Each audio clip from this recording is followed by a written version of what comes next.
द्रव्यमान का मापन।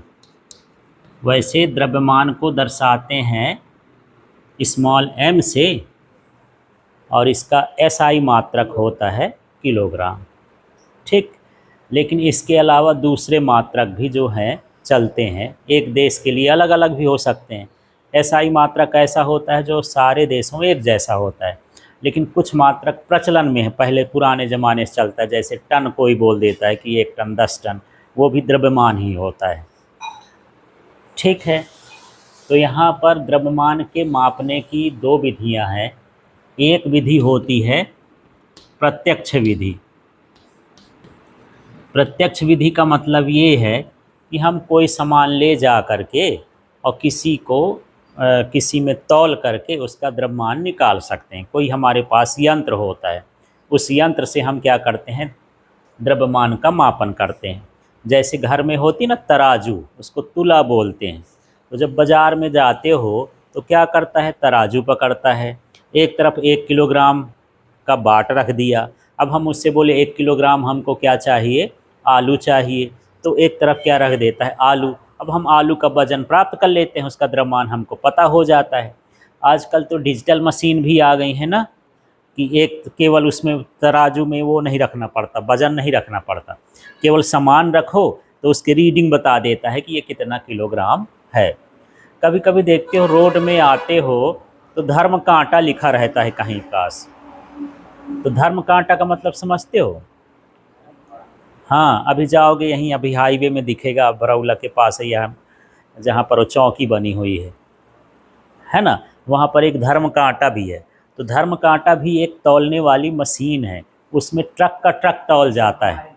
हाँ, तो उसमें क्या करते हैं, उसके ऊपर ट्रक को खड़ा कर दिए, खाली ट्रक को, और खाली ट्रक का वजन मान लिए कितना है, 5 टन है। ठीक है, फिर वो चला गया, उसको अपने वो एक रसीद मिल जाती है।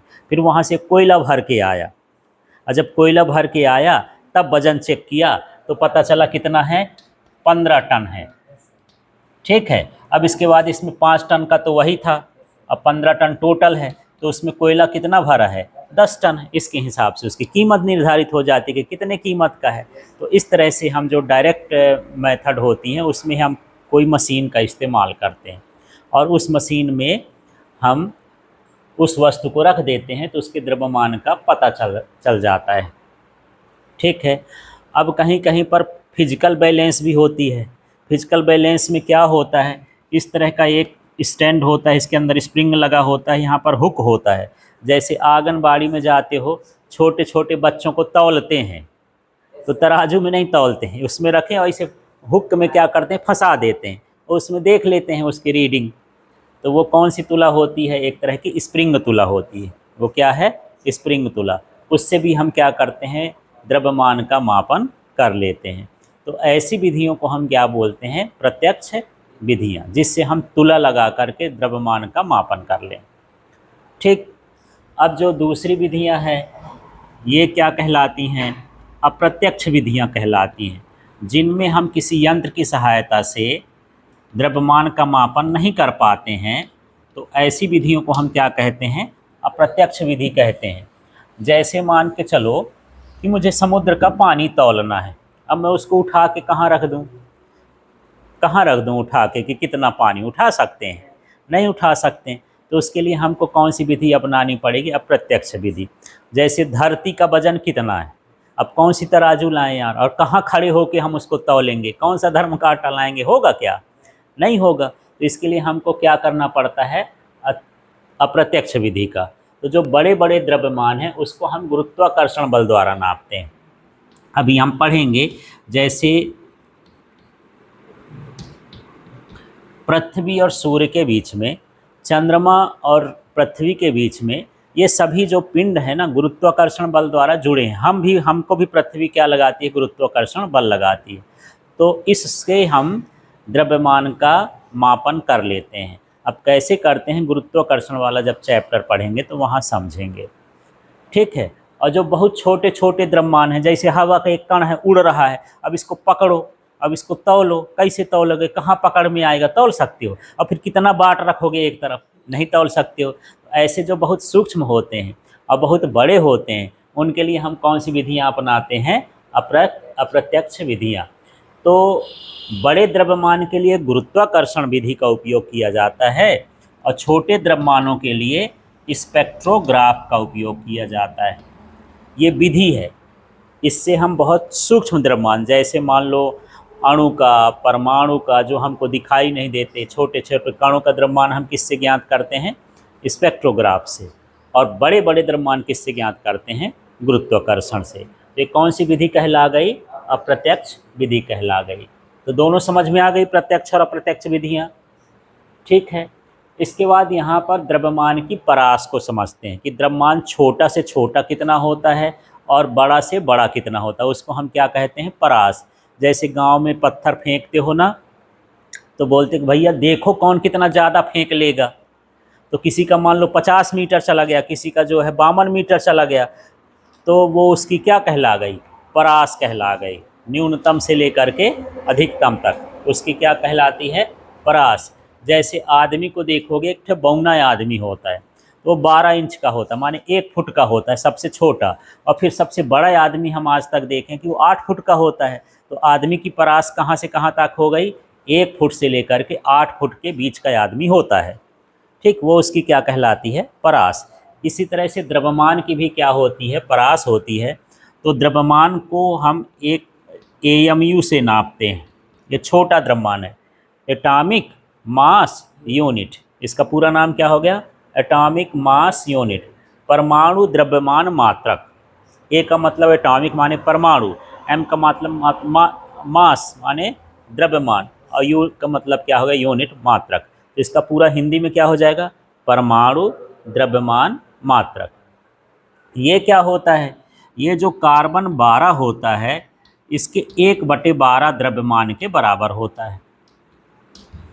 माने कार्बन 12 एक परमाणु है, तत्व है ना? कार्बन का तत्व का नाम सुने हो ना? उसकी जो द्रव्यमान संख्या होती 12 होती, तो परमाणु जो ये कार्बन 12 है, तो कार्बन 12 के द्रव्यमान का 1/12वां भाग क्या कहलाता है? AMU। तो इसको क्या पढ़ेंगे यार? इसको मैं ऐसा लिख दूं, कार्बन 12 द्रव्यमान गुणे 1/12। हाँ, तो क्या बोलोगे?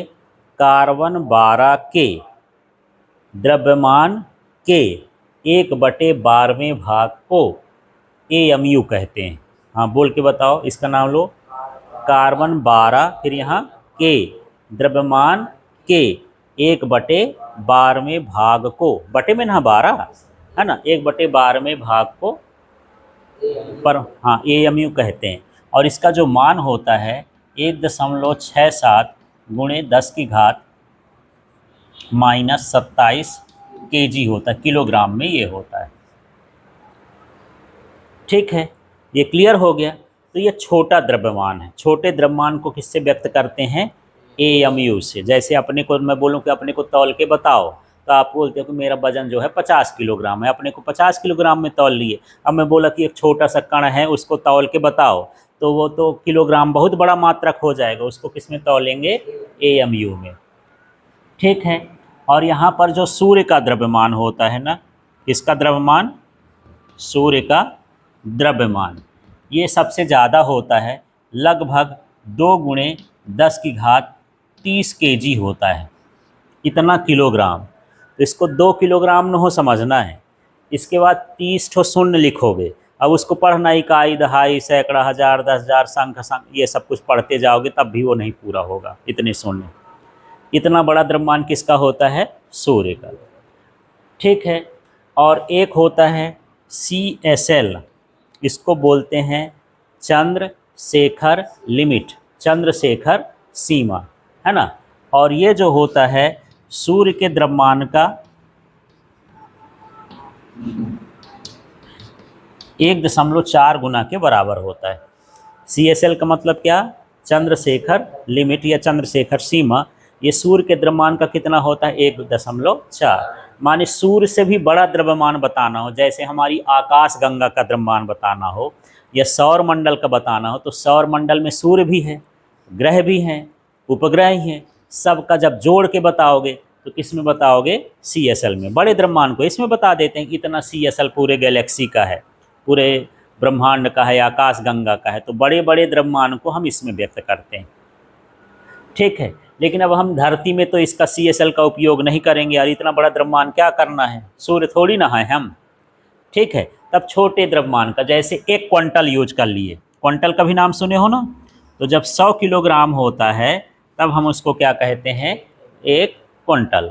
और जब 1000 किलोग्राम हो जाता है तब हम उसको क्या कहते हैं, टन, ठीक है ना। तो समझ में आ गया। तो ये द्रव्यमान की परास होती है। तो सबसे छोटा द्रव्यमान कितना क्या होता है, AMU, और सबसे बड़ा द्रव्यमान क्या होता है, CSL। और ये सारे इसके होते हैं बीच के, जो हमारे रोज़मर्रा के जीवन में आते हैं, किलोग्राम वाले, ठीक है। तो ये क्या कहला गई, द्रव्यमान की परास हो गई।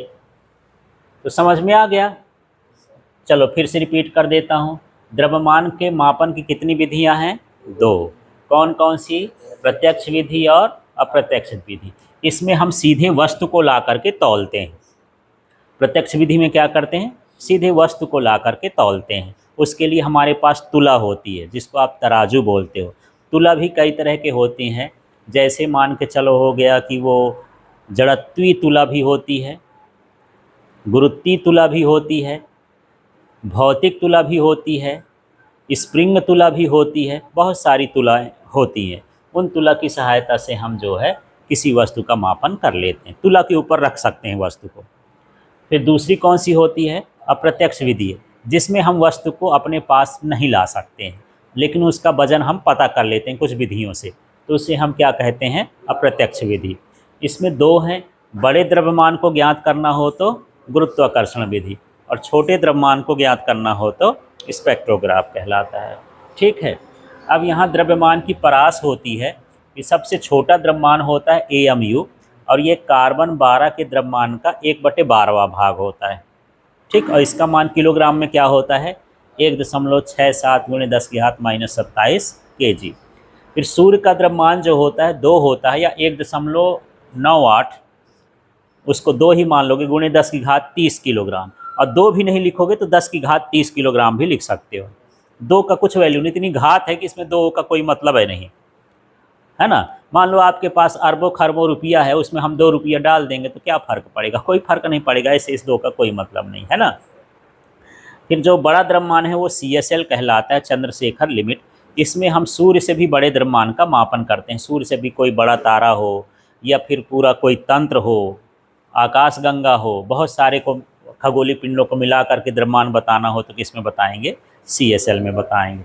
और अपने यहाँ के बोलचाल में ये तो रोज़ कम जीवन का है कि हम क्विंटल बोलते हैं, टन बोलते हैं। तो 1000 किलोग्राम का जो होता है 1 क्विंटल होता है, और 1000 किलोग्राम का 1 टन होता है, और 100 किलोग्राम का क्या होता है, 1 क्विंटल होता है, ठीक है। चलो अब किसका मापन समझते हैं, समय का।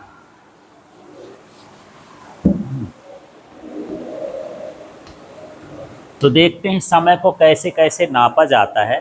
तो समय के लिए सीजियम 133 की एक परमाणु घड़ी होती है।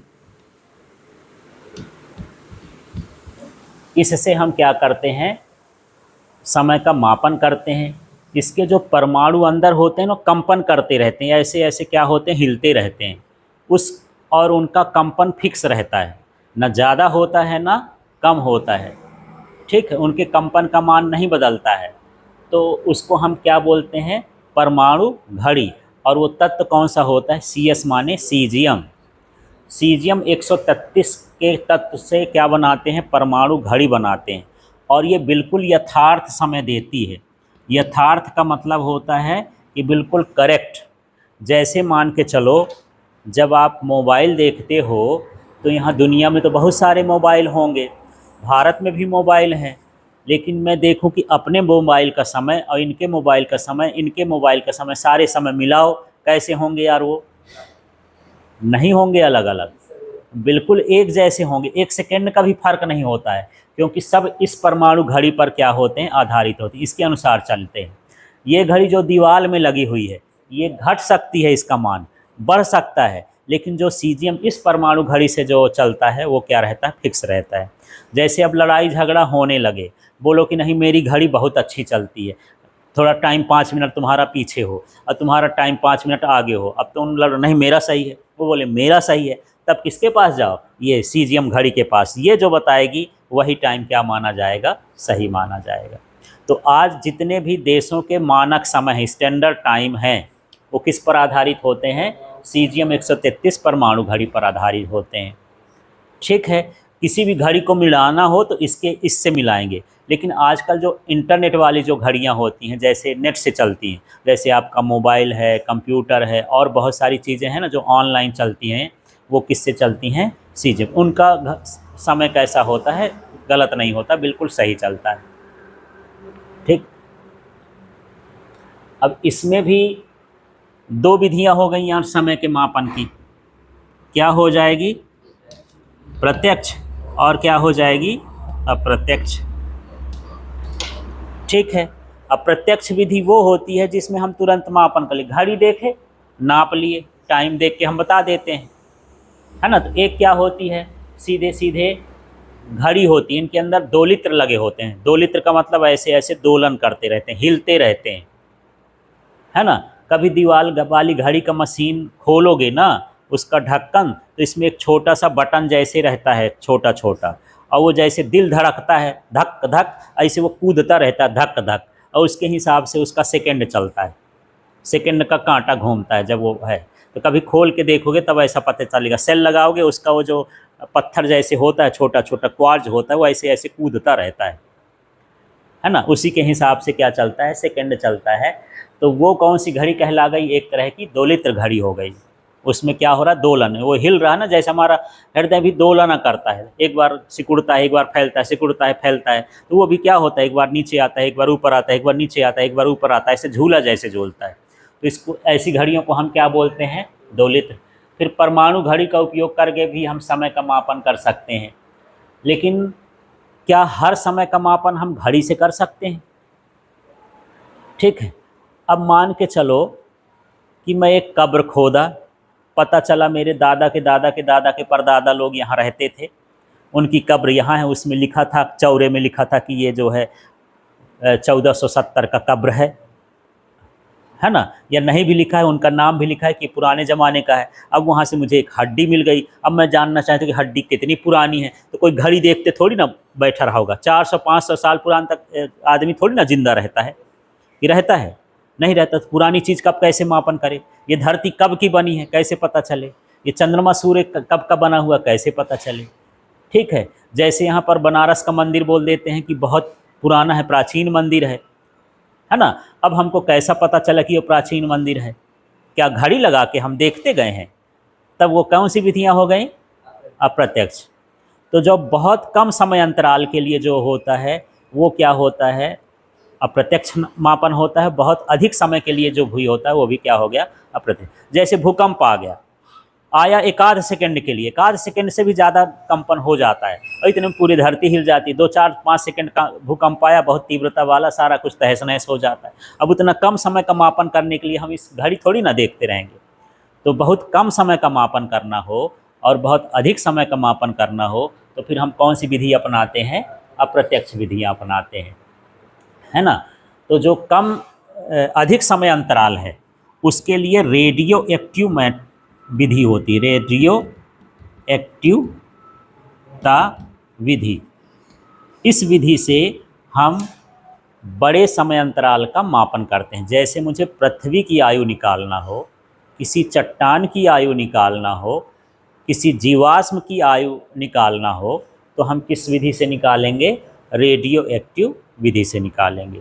तो कभी कभी देखते होंगे कि यार ये जैसे अभी राम मंदिर का मुद्दा था और राम मंदिर का केस जो है, राम मंदिर के ट्रस्ट वाले जीते। किस हिसाब से जीते कि जो उसमें अवशेष मिले, उसकी खुदाई की गई, उसके नीचे जो उसमें पत्थर मिले, जो लकड़ी मिली, वो सारा चीज़ का पता चला कि यार मुग़ल तो आए थे मान लो 1400 ईस्वी में, और ये जो लकड़ी है ये तो और पहले की है, मान लो 500 ईस्वी की है। तो 500 ईस्वी पहले मुग़ल आए ही नहीं, तो यहाँ पर मस्जिद कैसे बन गई, ठीक। तो इससे उनको फैसला दिया गया कि हाँ ये किसकी हो गई, हिंदुओं की हो गई। तो उसका उम्र का जो पता है किससे लगाया गया, रेडियो एक्टिव विधि से लगाया गया, ठीक है। तो बड़ी बड़ी जो उम्र है, आयु है, उसका निर्धारण किससे करते हैं, रेडियो एक्टिव से। और जो छोटी समय होता है, छोटा समय, उनको प्राथमिक कणों के क्षय से निकाला जाता है। क्षय का मतलब होता है कि कुछ ऐसे पदार्थ होते हैं जैसे यूरेनियम ही है, उसमें बीटा कण अल्फा कण बहुत जल्दी जल्दी निकलते हैं, तो उसी के हिसाब से छोटे समय का मापन किया जाता है। तो यहाँ दो तरह के समय का मापन है, एक है अल्प समय का मापन और एक है दीर्घ समय का मापन। दीर्घ समय का मापन किससे करते हैं, रेडियो एक्टिविटा विधि से। और ये अल्प समय का मापन किससे करते हैं, कणों के क्षय से। और यहाँ पर कण का मतलब सूक्ष्म है, जैसे न्यूट्रॉन प्रोटॉन नाभिक में पाए जाते हैं ना, जो हमको दिखाई नहीं देते, उनको बाहर निकलते रहते हैं, तो उनके क्षय से हम किसका अंदाज़ा लगा लेते हैं, अल्प समय का। तो ये दोनों विधियाँ क्या हो गई, अप्रत्यक्ष हो गई, जिनका हम घड़ी देख करके मापन नहीं कर सकते हैं, उन विधियों को हम क्या बोलेंगे, अप्रत्यक्ष विधि बोल देंगे, ठीक है। आगे देख लेते हैं। अब समय की परास, छोटा समय क्या होता है, बड़ा समय क्या होता है, तो कुछ देख लेते हैं। एक होता है सौर दिन, है ना, सोलर दिन क्या होता है, सोलर डे। तो अभी दिन कितने घंटे का होता है, 24 घंटे का, ठीक है। लेकिन ओरिजिनल में ये 23 घंटे जो होता है, 23.6 घंटे का दिन होता है, माने 23 घंटे 4 मिनट का होता है दिन, पूरा पूरा 24 घंटे नहीं होता है। तो ये दिन की लंबाई हो गई, ठीक है। इसके बाद यहाँ पर देख लो, एक वर्ष में कितने दिन होते हैं, 365 दिन होते हैं। लेकिन ओरिजिनल में 365 सही 1/4 दिन होते हैं, माने थोड़ा सा 1/4 दिन क्या होता है, बड़ा होता है। इसीलिए चौथे साल फरवरी 26 दिन की हो जाती है और उस साल 366 दिन का हो जाता है। जो हम ये छोड़ते जाते हैं ना 4-4 घंटे, तो 6-6 घंटे छोड़ते हैं, तो 4 साल में 6 चौको 24, वो 6 घंटे जो हर साल छोड़ते हैं, चौथे साल में एक दिन बन जाता है, इसलिए एक दिन उसमें बढ़ जाता है, ठीक है। तो ओरिजिनल में 365 दिन नहीं होता, 365 दिन 6 घंटे होता है एक साल, है ना। लेकिन बोल चाल में हम उसको क्या बना लें कि 365 दिन होता है, 6 घंटे जो है रोज़ हर साल छोड़ते हैं, चौथे साल वो कितना होता है, एक दिन बढ़ा देते हैं, और हाँ 366 हो जाता है। और जिस वर्ष में 4 का भाग चला जाए वो होता है लीप ईयर, उसमें 366 दिन होते हैं। जैसे भी 2024 चल रहा है, तो लास्ट का 24 है, 4 का भाग करो, 4 छंग 24, तो इस साल जो फरवरी है वो कितने दिन की रही होगी, 29 दिन की। वैसे 28 दिन की रहती, एक दिन इसमें क्या करेंगे, बढ़ा देंगे, ठीक। और क्यों बढ़ाते हैं, यही 6-6 दिन बढ़ता है, ठीक है। इसके बाद बात करते हैं चंद्रमास की, है ना। चंद्रमास जो होता है लगभग 28 दिन का होता है, ये 27.3 दिन की बात हो रही, माने 27 दिन 8 घंटे का चंद्रमास होता है, जिसमें हम तिथि कहते हैं ना, अमावस आता है, जैसे परिबा है, द्विज है, तीज है, ऐसे करके बताते हैं। फिर क्या आता है, अमावस आता है, फिर पूर्णमासी होता है। तो पूर्णमासी मिला करके एक माह हो जाता है। तो चंद्रमा के डूबने से होता है और निकलने से होता है। कुछ दिन चंद्रमा जो होता है उगता उगता जाता है, बड़ा होता जाता है, फिर धीरे धीरे वही क्या होता जाता है, छोटा हो जाता है, काला हो जाता है पूरा। एक होता है कृष्ण पक्ष, एक होता है शुक्ल पक्ष। जब चंद्रमा घटता है, काला होने लगता है, तो उसको कृष्ण पक्ष बोलते हैं, काला माने कृष्ण। और जब वो बढ़ता है तो क्या बोलते हैं, शुक्ल पक्ष। तो जो चंद्रमा का दिन होता है वो कितने दिन का होता है, 28। जो एक कैलेंडर सुनते हो, एक सुनते हो पंचांग, तो जो पंचांग होता है वो कितने दिन का होता है, 28 दिन का। ये 28 दिन का महीना होता है। फिर बाकी दिन कहाँ जाएंगे यार, हर महीने 3-3 दिन बढ़ते जाएंगे, तो उस साल में कोई एक महीना बड़ा कर देते हैं, है ना। जैसे बोल दिए कि खर मास हो गया, खर मास का मतलब यहाँ जेठ है, तो जेठ के बाद 2 जेठ हो गए, ज्येष्ठ का महीना कितना हो गया, 2, तो वो फिर एडजस्ट हो जाता है, ठीक है। तो इस तरह से जो चंद्रमास होता है कितने दिन का होता है, लगभग 28 दिन का। इसके बाद एक जो सबसे छोटा समय अंतराल होता है उसको सेक बोलते हैं। क्या बोलते हैं? सेक। और ये 10 की घात -8 सेकेंड। सेकेंड का इतना हिस्सा है, लाखवां हिस्सा से भी कम हिस्सा क्या कहलाता है? सेक कहलाता है। ठीक है, तो सबसे छोटा मान ये होता है और इस तरह से यहाँ पर जो है ये समय का मापन किया जाता है। ठीक है।